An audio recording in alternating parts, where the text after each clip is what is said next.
లేరా మనలో ఇలాంటి వాళ్ళు?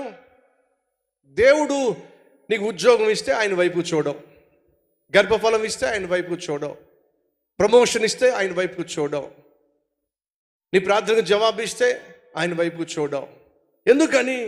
ఆయన ఇచ్చిన వరాలు, ఆయన ఇచ్చిన ఆశీర్వాదాలు పట్టుకొని బతికేస్తున్నావు, తృప్తి పడిపోతున్నావు, అదే చాలనుకుంటున్నావు.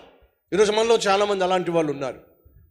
ఉద్యోగం లేనంతసేపు మందిరం చుట్టూ తిరుగుతారు, పెళ్లి కానంతసేపు మందిరం చుట్టూ తిరుగుతారు, బిడ్డలు లేనంతసేపు మందిరం చుట్టూ తిరుగుతారు, ఆరోగ్యం బాగున్నంతసేపు మందిరం చుట్టూ తిరుగుతారు, భర్త తన్నేంత వరకు కొట్టేంత వరకు దేవుని చుట్టూ తిరుగుతాడు.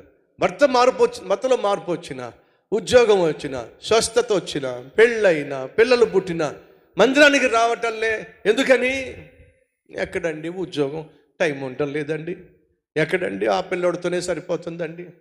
ఎక్కడండి అంతకుముందు ఉద్యోగం, ఆరోగ్యం బాగోక పనిలోకి వెళ్ళేదాన్ని కాదు, వెళ్ళేవాడిని కాదు, ఇప్పుడు ఆరోగ్యం బాగుంది కదండి, 2 ఉద్యోగాలు చేస్తున్నానండి. ఇచ్చింది ఎవరు? దేవుడు.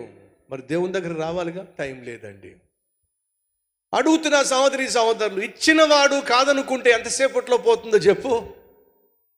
ఆయనకు తెలియదా ఏం చేస్తూ నువ్వు పైకి చూస్తావో? దేవుడా ఎంత దెబ్బ కొట్టావయ్యా, అప్పుడు దాకా వెయిట్ చేద్దామంటారా?